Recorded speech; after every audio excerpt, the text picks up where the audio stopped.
Hi Aries, welcome, and this is your reading.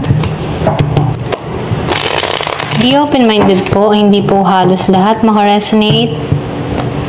Thank you nga po pala sa mga nagsusubscribe at sa mga bumabalik. Maraming pong salamat. Give me the message for Aries.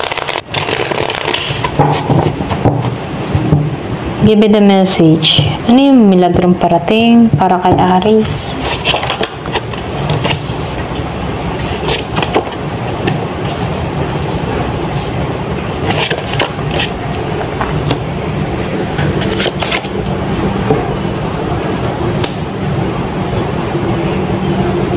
Nakikitaan ko dito unexpected.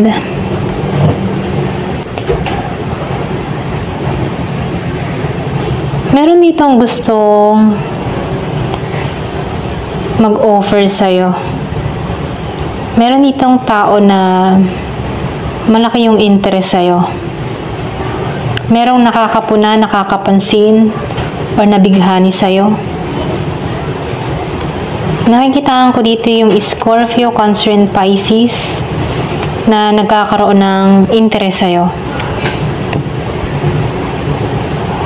Bago to sa'yo. Ito na yung nakikita ko, bago. Bagong simula to sa'yo.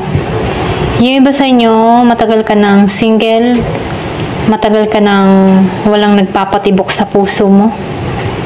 Pero meron nakatingin. Kung meron kang mga ginagawa sa social media, or kung meron kang pinupost, merong attraction. Meron ditong malaki yung interest sa'yo. Yung iba sa inyo, mas busy ka ngayon sa ano mo sa stability mo. Busy ka sa kapirahan mo. Busy ka sa pag-unlad mo. Papasok tong tao nito na hindi mo to mapapansin kasi busy ka sa pag-unlad mo. Okay? Pwedeng sa trabaho ka nakatuon.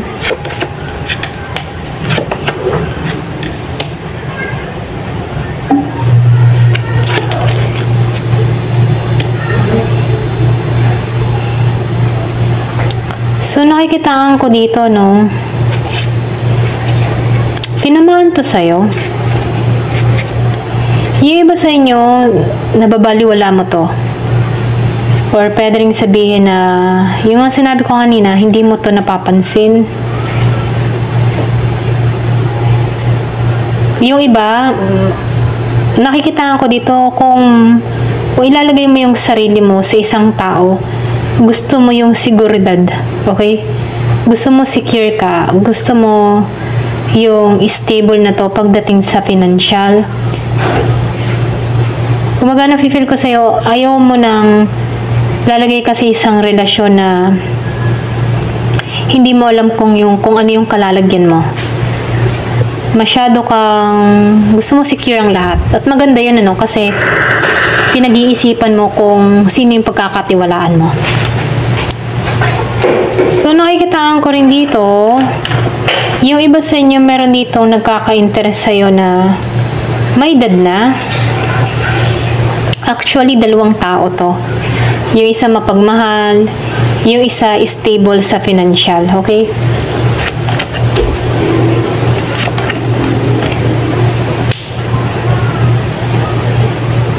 So, nafe-feel ko sa'yo, no? More ano ka? Yung bang tipo na practical? Kumbaga nasa mindset mo, hindi naman ako mabubuhay ng pag-ibig, okay? Mas gusto mo yung secure ka, ganon. Kasi mahal mo nga, pero walang pag-usad or wala kang buhay sa tao na to, hindi mo to pagtutuunan kasi naranasan mo dito yung maraming responsibilidad, naranasan mo yung hirap. Yung iba sa inyo, breadwinner, or pwede rin sabihin, lumaki ka ng nahihirapan, kaya gusto mo, kung magkakaroon ka ng kapareha dito, ay yung secure ka, okay? So, ito lang yung nakikita ko. Hindi halos lahat sa part na to, no? Nakikitaan ko rin dito,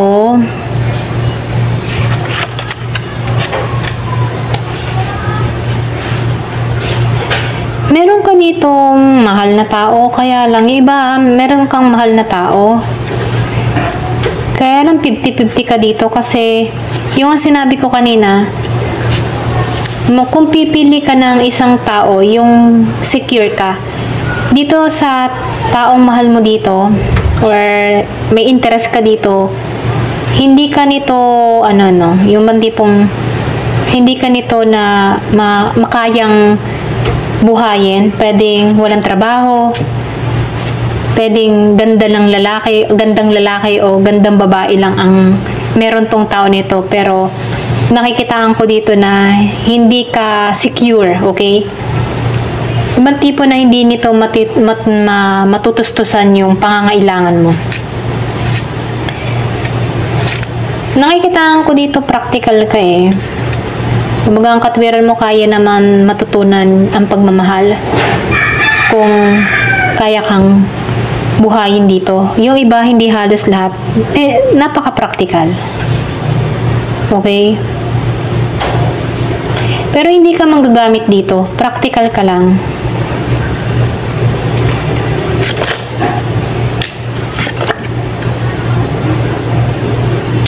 Kasi dito nahihirapan ka na dito before, or pwede rin nagkaroon ka na ng karelasyon before na sobra kang nahirapan. Dun sa iba sa inyo, nafe-feel ko dito nagkaroon ka na ng dating relasyon na ikaw yung kumikilos lahat.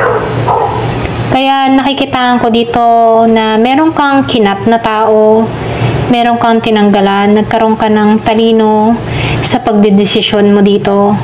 Kaya nagiging wise ka lang dito. Kumbaga, naranasan mo na rin dito magmahal pero inutakan ka lang. Kaya ngayon, mas pinipili mo maging logic sa sitwasyon. So, mas priority mo yung stability. Okay? Ito lang nakikita ko sa'yo. Ayan. So, tingnan natin dito, kung ano pa yung mensahe.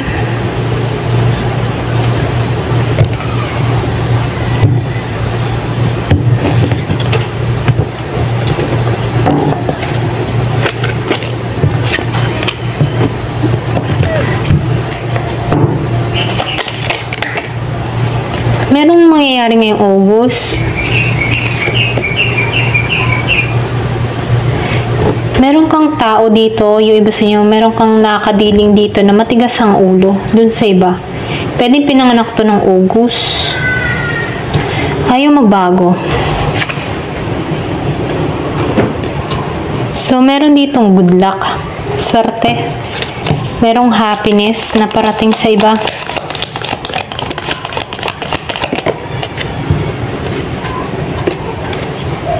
Merong pagbabago. Ma-overcome mo to. Yung challenge na nangyari. So, parating na yung pagbabago. Meron din paglalakbay, pagbabakasyon, na masusubukan yung physical at mental mo. Yung iba sa inyo medyo kinakapos. Hindi halos lahat ha. Mayroon kang suliraning kinakaharap. So, pay attention to your health. Meron kang malapit na kaibigan na laging andyan sa'yo. So, yung swerte narito pa rin, Kumbaga, meron ditong swerte na parating sa'yo. Dala-dala mo yung swerte. So, minsan kailangan din nating sumugal, para makita natin yung resulta. Nafe-feel ko dito yung lakas ng loob mo. Meron kang gagawin, meron kang pagpapasyahan, meron kang desisyon na gagawin dun sa iba. Para sa pamilya. Ayan.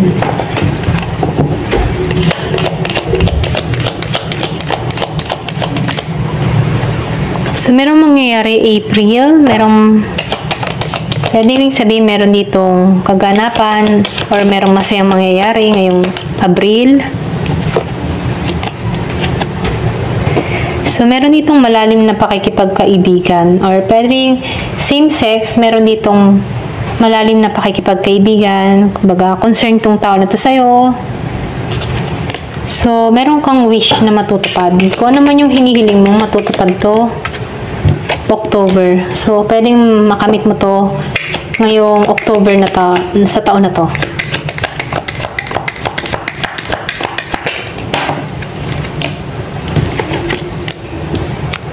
So, ito na yung time para lumabas-labas ka, no? Kung matagal na panahon kang nasa bahay, ito na yung time para magliwaliw, magsaya, maglibang. Keep your life in balance. So, meron ditong concern sa sexual matter.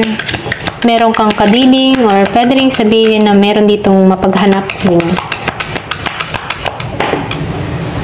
So, someone is behaving stupidly. Meron kang tao or kadiling na kumikilos ng katangahan sa'yo. Meron din ditong hindi satisfied sa buhay niya. Parang nakukulangan siya sa nangyayari sa buhay niya. Ganun. Ay!